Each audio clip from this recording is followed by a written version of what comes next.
Alabama to California. We're watching your six, folks. Stay ready, stay free. And when the world goes crazy, what should we do?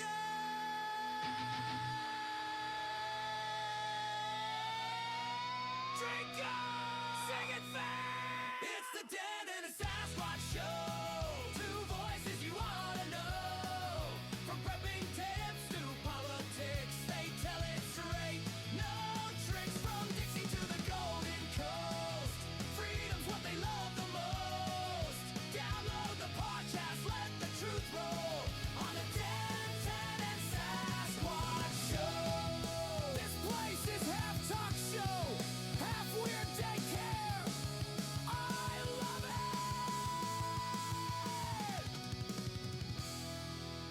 Hello and welcome once again to the Denton and Sasquatch Show, coming to you live from both California and Alabama. My name is Sasquatch. I live in California. His name is Denton. He lives in Alabama.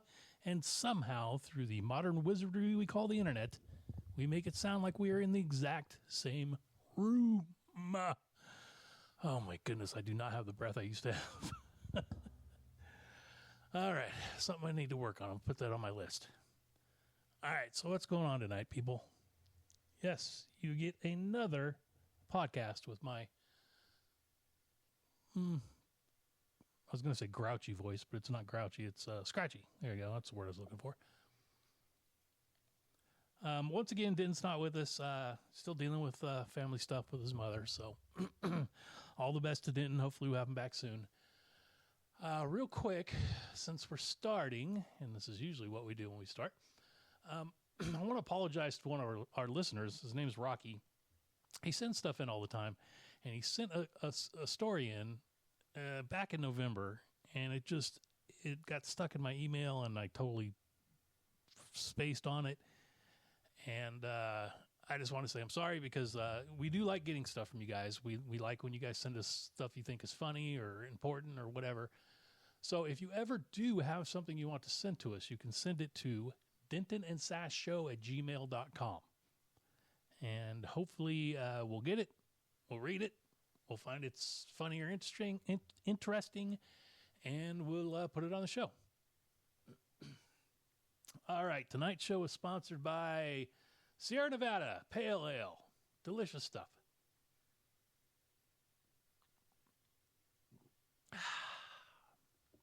See, I can attest to it because I'm actually drinking it.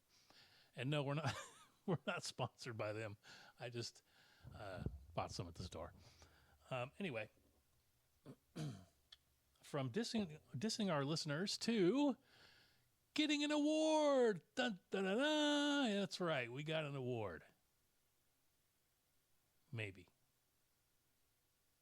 I got a thing sent to me on YouTube, from YouTube, that is, I guess it's an award. It's a very important award. Written right on the side of it, it said Fragile. So, if it's from Europe or France or wherever, I mean, it's got to be important, right?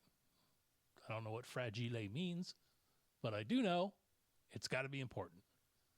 But no, we got, let me see if I can get my cursor over here. Denton and Sasquatch Show. You started your channel on November 11th, 2017. Wow. almost 10 years, which means you've been a creator for at least 2,948 days. Your channel has been a vibrant part of YouTube's 20-year history. All right, so where's the cash and prizes? YouTube. I'm sure you make more money than I do. Oh, well, it's just an honor to be nominated, right? Speaking of YouTube, I have started putting the shows up on YouTube. Now, they don't have video on it, but it does have pictures. So I grab pictures off the internet whenever I find a story and try to match them up so you're looking at the picture while I'm telling the story. And if there's no real good picture, or if there's no picture attached, I'll just find one that it's like if I'm talking about a Christmas tree, I'll put a Christmas tree up or something.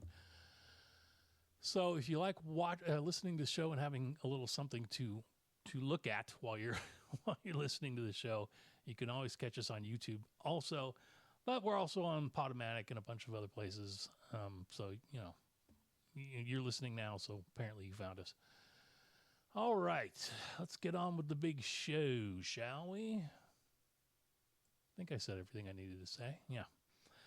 This show is just kind of a hodgepodge of a little bit of everything, but these are all interesting stories that you probably didn't hear about on the news. So bear with me, and hopefully you find some of this interesting and funny and whatever else. But here we go.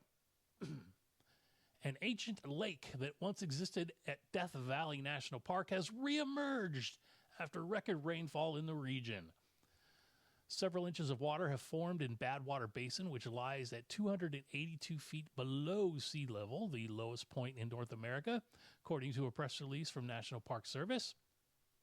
During the ice ages, the basin, I knew I was going to have trouble with this word, colloquially known as Lake Manly, was once a lake with depths of up to 700 feet. Ice covered the Sierra Nevada. Hey, look at that. Got a drink to that.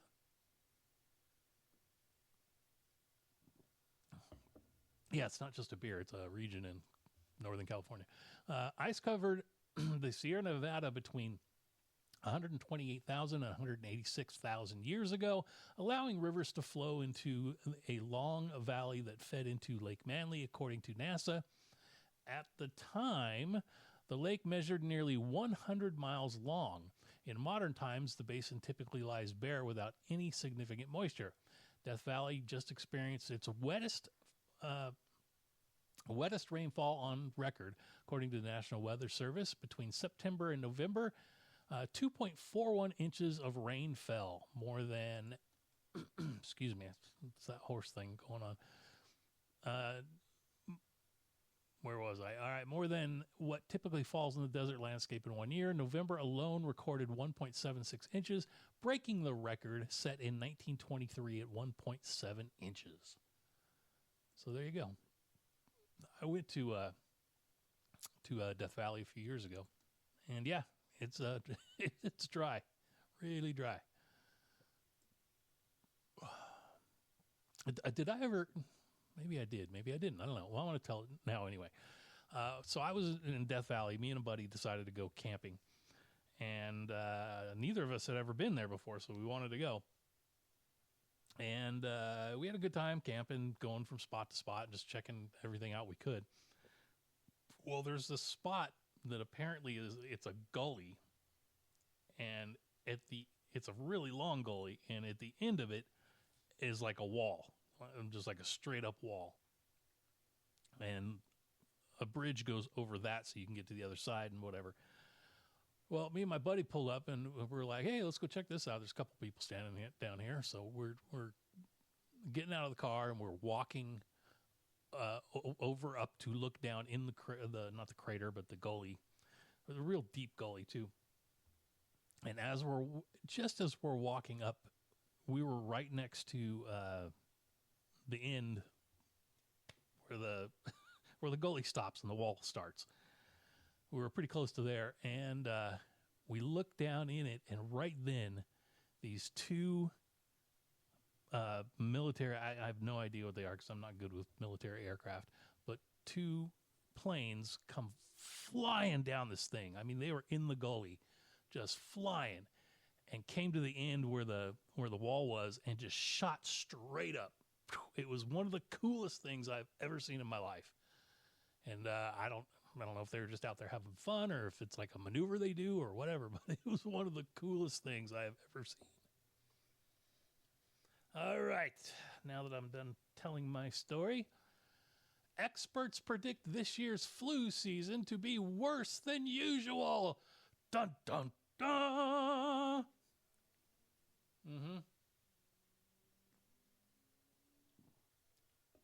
Yep, they're telling us what they always tell us.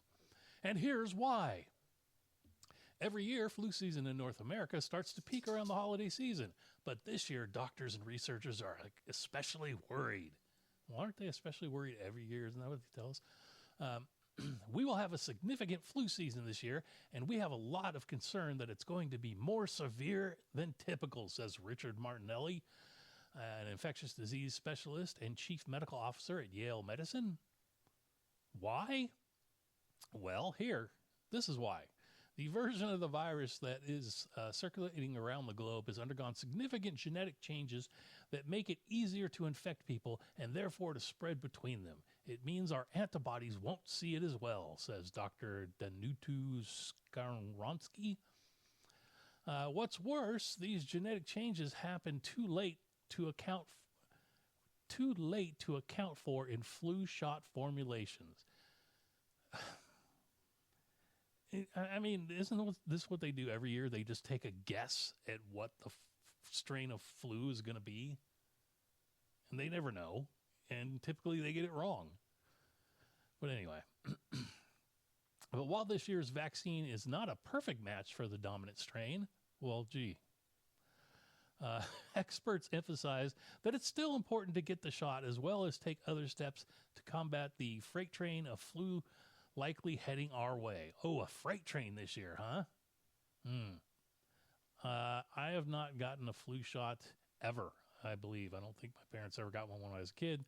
I never get them. With my immune system the way it is, should I get one? Maybe, but I'm not going to. But really, every year they tell us the same thing. Up, this is the worst one. The walls are closing in. You better get that flu shot. And then, people, it just goes over, I mean, people get the flu, sure, but it's not, it's usually people with a bad immune system that really need to get the shot. Okay, moving on. Like I said, this is, this is just kind of a hodgepodge of a bunch of stories this week. I found all this stuff interesting. There's it doesn't relate in any way really, but it's, definitely interesting. Last week we had a story about alligators, so I figured I'd continue on with the trend. Egyptologists use fancy state-of-the-art archaeological techniques. Sometimes they just open up a mummified crocodile stomach. Let me start that one over because it probably made no sense to you. Egyptologists use fancy state-of-the-art archaeological techniques. Sometimes they just open up that is a weird sentence, mummified crocodile stomach. Well, that's exactly what researchers at the University of Manchester did with a 3,000-year-old 7.2-foot long crocodile corpse kept at the Birmingham Museum and Art Gallery and known simply as 205.335. Although ancient Egyptians typically removed organs when mummifying humans, crocodiles sacrificed to the crocodile god Sobek kept their innards intact. And this small deviation from the tradition allows scientists in the 21st century to analyze the organs to unlock mysteries of this strange sacrificial ritual. To preserve the specimen for future display, the research team deployed non-invasive techniques such as X-rays and CT scans. I've had plenty of those lately. To catalog the contents of the crocodile stomach. Among the ancient gastronomic detritus, scientists found some unusual suspects called gastroliths, which are small stones crocodiles regularly swallow to aid digestion, which they still do today. However, scientists also found intact fish baited with bronze hooks. Because the time frame between the crocodile's last meal and its death was so short, the gastrolith hadn't reached the stomach yet. The crocodile was likely intentionally caught by ancient Europeans in Egypt, by ancient Egyptians to be part of the sacrificial ceremony to Sobek. In the Egyptian town of Fayum, which was the center of worship for Sobek, experts have uncovered thousands of mummified crocodiles, many of them babies. But thanks to these long-ago sacrifices, the story behind the ancient mummified crocodile is finally spilling its guts. Ah, you see what they did there? Ha ha. Oh, spilling its guts. Hilarious. All right.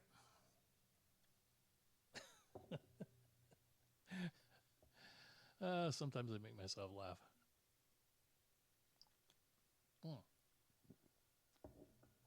All right. This next news story is from Al Jazeera.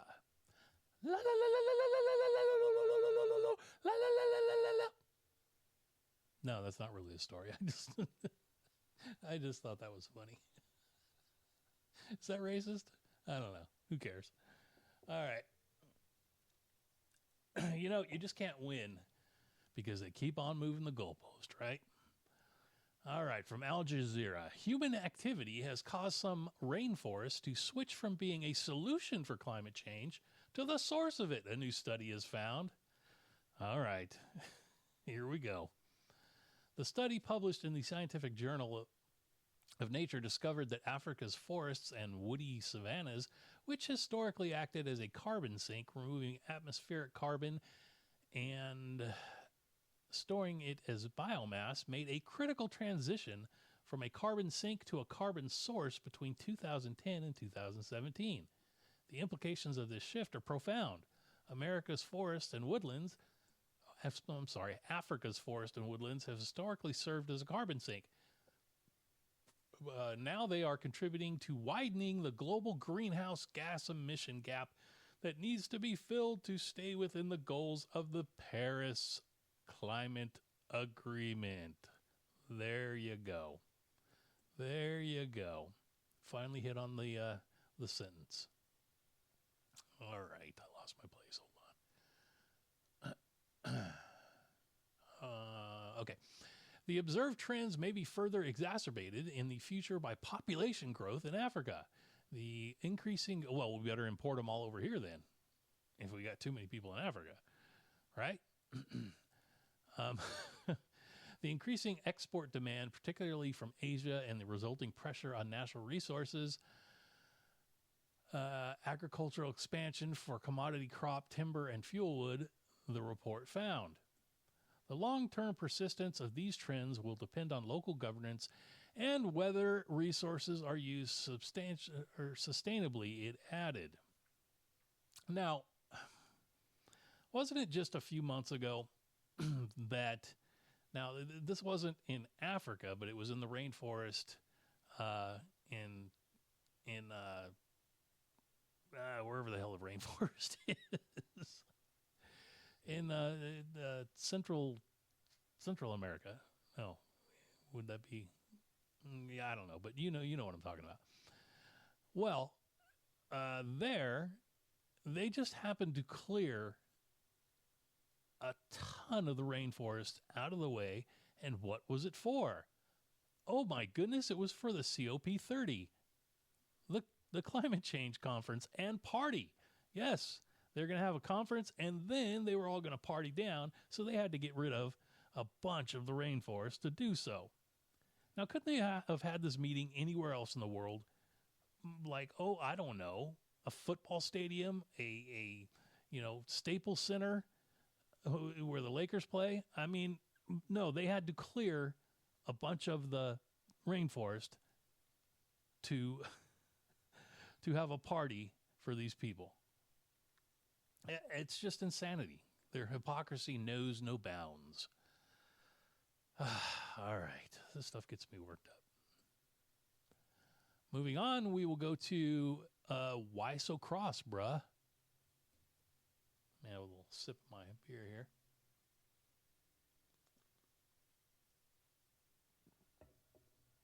Isn't it funny, though, how, now now they want to get rid of rainforests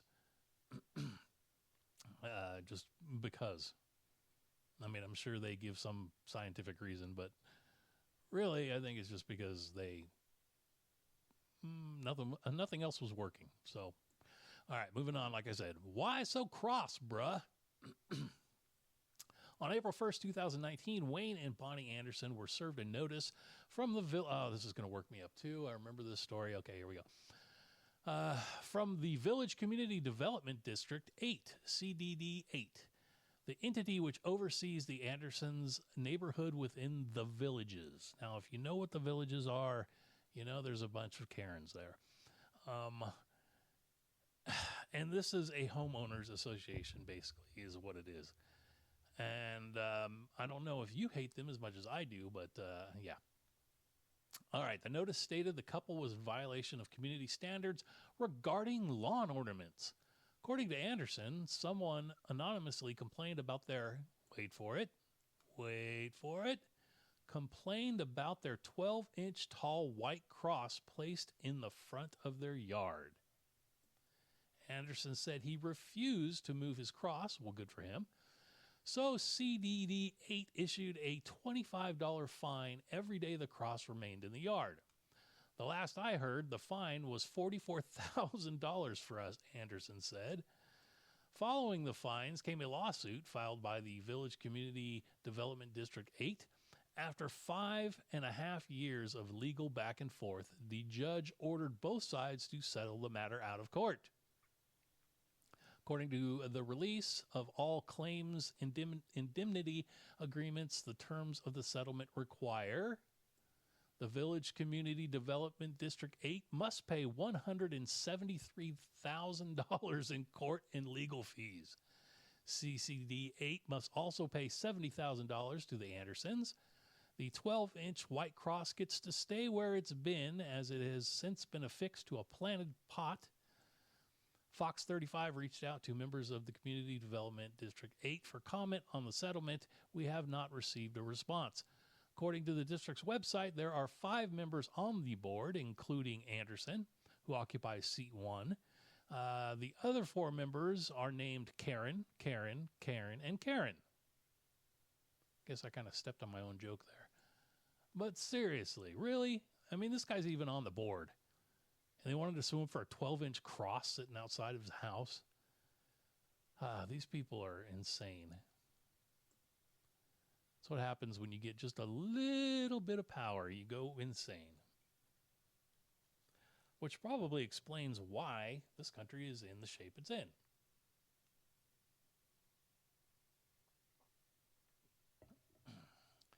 All right. It is the holidays, so how would you like to know how to get your Christmas shopping done and not pay for any of it? Well, I'm going to tell you. Night and day for more than 6 months, a DC family has received over 100 packages the senders meant to have delivered to a hotel more than a mile away. We've received everything from cat food to vitamin supplements to even a chainsaw, said Brittany, who asked only to give her first name. Luckily, that guest came to pick it up. We did not ask questions, nor did we answer the door. Wondering if the guy had a hockey mask on. Brittany said she believes guests at the Arlo... Brittany said she believes guests at the Arlo are entering the hotel's address when they order from Amazon and then inadvertently clicking her address, which appears before the hotel's address in the options list. There's only 1 letter difference between the addresses. The family has reached out to both Amazon and the Arlo to try to figure out what's going on and how they can finally stop hotel guests from mistaking the addresses. News 4 reached out to both companies. We didn't hear back from the hotel. Amazon said that they were working on it.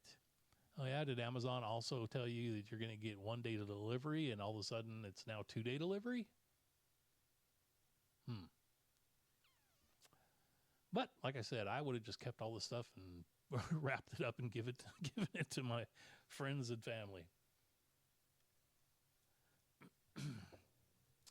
Keeping on with the Christmas theme here. This is from the Washington Post, Baucomville, Louisiana. A Grinch in a biker vest waving from a motorized recliner, a Christmas tree bedecked with red Solo cups and Miller Lite and gas cans, toilet paper streaming from a leaf blower, and Santa throwing bystanders ramen noodles from a trailer-mounted privy.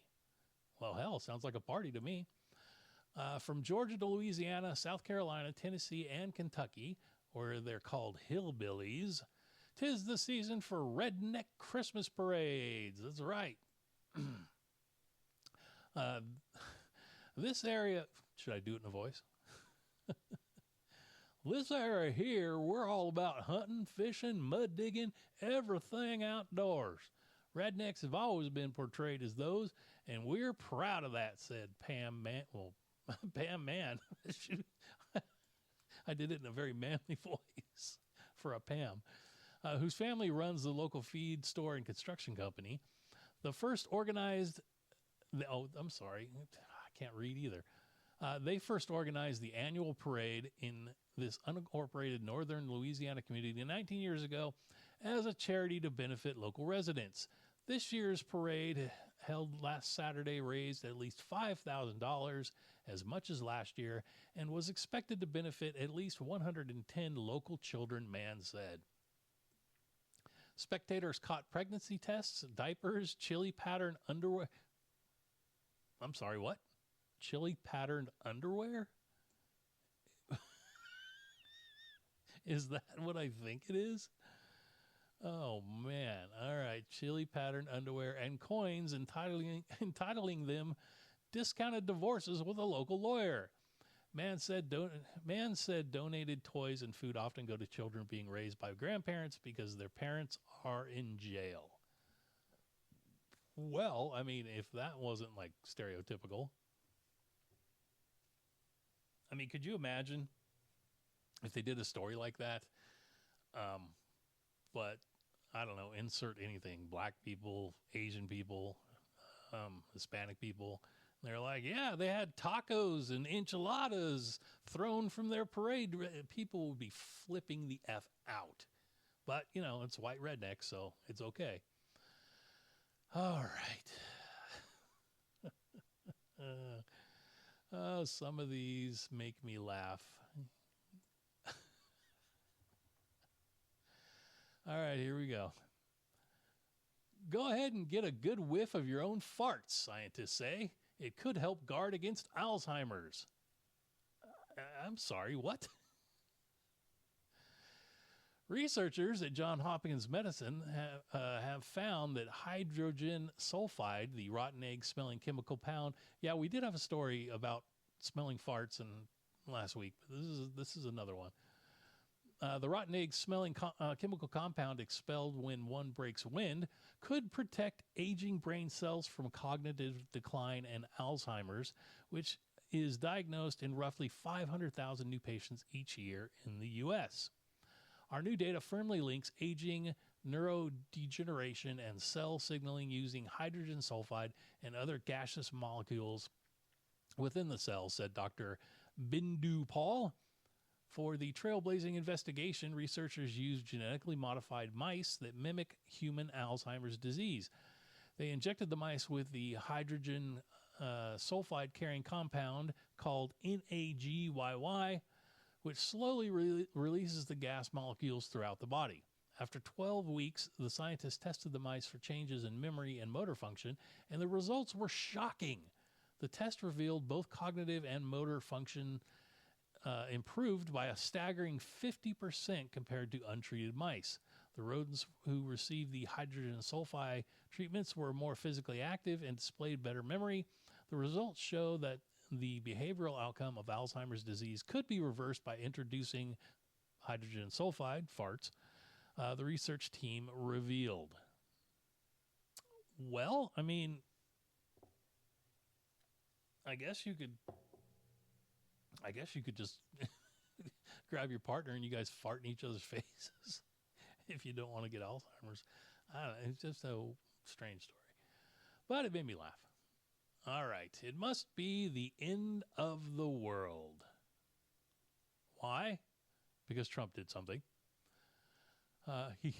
Some people did some stuff. The Trump administration's State Department, headed by Secretary of State Marco Rubio, released a memo on Wednesday with bad news for phone users and those with visual disabilities. Oh, well, it is the end of the world. It will rescind the switch to the font Calibri from official communications, replacing it with previous fonts, Times New Roman. The Trump administration's State Department, headed by Secretary of, you already said that, Marco Rubio, released a memo on Wednesday with bad news for phone users and those with visual disability. Okay. So really, this is all you guys have left. This is all the Democrats have left is, oh my God, he's changing the font and now people won't be able to read all of the government information that we send out. Is that the best you guys can do? I mean, seriously, these people have, if they win anything, it's going to surprise me to no end, because this whole, all they got is Trump bad, Orange Man bad, brown people getting deported, and we can't read the font on government information. That's basically all they got for the next election. But because Republicans are so lazy and they won't get out and vote, they probably will get beat. And it's going to serve you right, because you're idiots if you do not get out and vote in 2026. All right, the change may seem like a minor move, but it could have significant ramifications for government documents which outline American responses to both national and international events and are read worldwide. Yeah, I'm sure. I'm sure us peons are all reading government memos. Calibri became the. Well, here you go. Now you know why. Calibri became the agency's official font in 2023. Who was in office in 2023? As it is considered to be more readable typeface on digital screens. The decision to shift away from using Calibri could be a literal headache for some readers. Oh my God, like I said, it's the end of the world. Some people are going to get headaches. Which might be the reason you probably don't use Times New Roman anymore at work either. Well, I mean, you know, what do you want us to use? What's the comedy one? Comic Sans. Let's use Comic Sans. Rubio's directive, return to tradition, Times New Roman 14-point font required at all department paper, said Times New Roman connotes tradition, formality, and ceremony. A State Department spokesperson told CNET, whether for internal memorandum, papers prepared for principals, or documents shared externally, consistent formatting strengthens credibility and support a unified department identity. So, they've always used Times New Roman. Biden's administration just changed it in 2023, and now they're going back to what they've always done forever, Times New Roman, and it's the end of the world. Like I said, they ain't got nothing. And if you let them win the next election, it's your fault. You get the government you voted for. Or didn't vote for. All right. Well, enough of that nonsense. Yeah, it's about that time. Time for weird news. It's time for weird news. With Denton and Sasquatch. First up in weird news. How come I can never find stuff like this at Goodwill?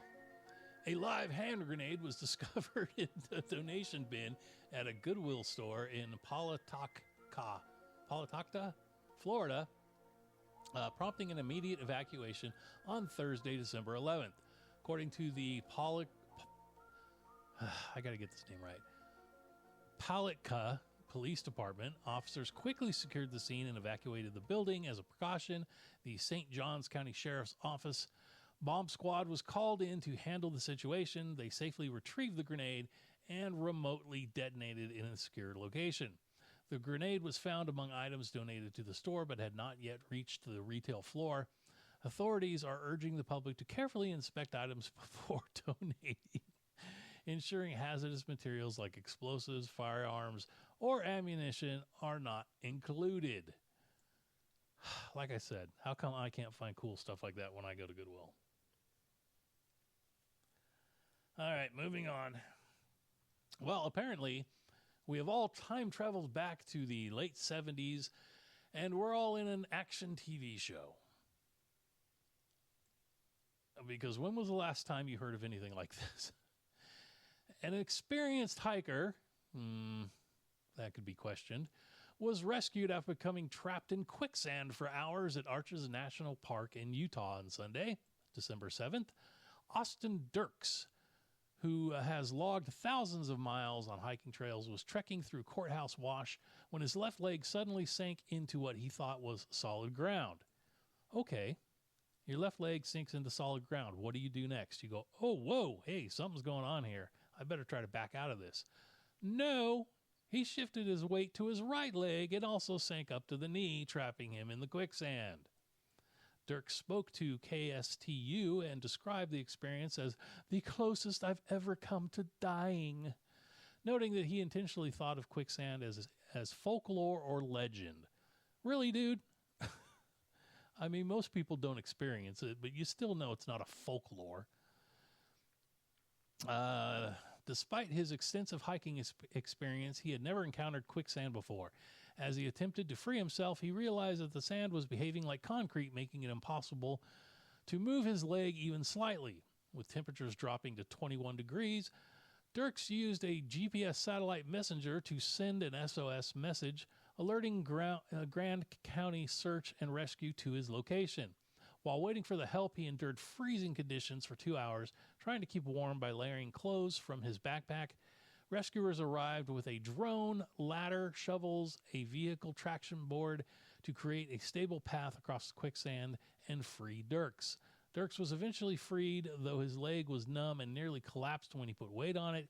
He was able to hike out of the canyon with the assistance of rescuers. All right. This guy is a dumbass. Now, I know most people don't know what to do through quicksand, but if you are an experienced, I'm using quotations here, hiker, you should know what to do if you get stuck in quicksand. I'll tell you. First, you want to lay out across the quicksand if you can, because it gives you more surface area. And quicksand, it's not like water. You're not going to sink straight to the bottom. You want to kick your legs back and forth to get rid of the suction and let water in. The water will help free you from the quicksand. Best if you can grab onto something. That is best. But lay on your back, like I said, and sort of almost like backstroke, I guess you would call it. Not backstroke, but kind of like you're making a snow angel, but you're doing it in the quicksand. And get yourself to the side, because chances are, unless you were running through and got really deep into it, you're right by the side. So, but if you can grab a bush or a log or something that's right by the side, you pull yourself out. It's all about surface area. So there you go. You learned something from the Denton and Sasquatch show. All right, we will move on to our last. Oh man, it was just getting fun too. Our last weird news story. All right, keeping in the tradition of Christmas, since it's right around the corner. This is from the AP. 'Twas 3 weeks before. I love the way they try to make this, I don't know, fun, but whatever. 'Twas 3 weeks before Christmas, and in the prison yard, a drone dropped a package which was found by a guard, with steak and weed and crab legs and cigarettes for days, and to season it all, a tin of Old Bay. Yeah. The illicit meal was dropped into Lee Correctional Institution prison yard by a drone, the South Carolina Department of Corrections said on social media. They had the hashtag of Contraband Christmas. A photo from the Bishopville prison showed a raw steak in the grocery store packaging, crab legs, and Old Bay with side of plastic baggies for the weed, and a couple of cartons of cigarettes. The drone was also seized Sunday morning, authorities said. Prison officials said they are investigating and no arrests have been made. I am guessing the inmates who were expecting the packages are crabby, prison spokesperson Christy Shane said. Isn't she clever? All right, my friends, that's going to do it for another riveting edition of the Denton and Sasquatch show. Like I said, this one was kind of all over the place. Just had a bunch of stories that I thought were either funny or interesting or whatever. But you know how it goes. You've listened before, and if you haven't, I hope you come back and listen again. We always try to keep it light and funny, and we don't want to be too serious around here.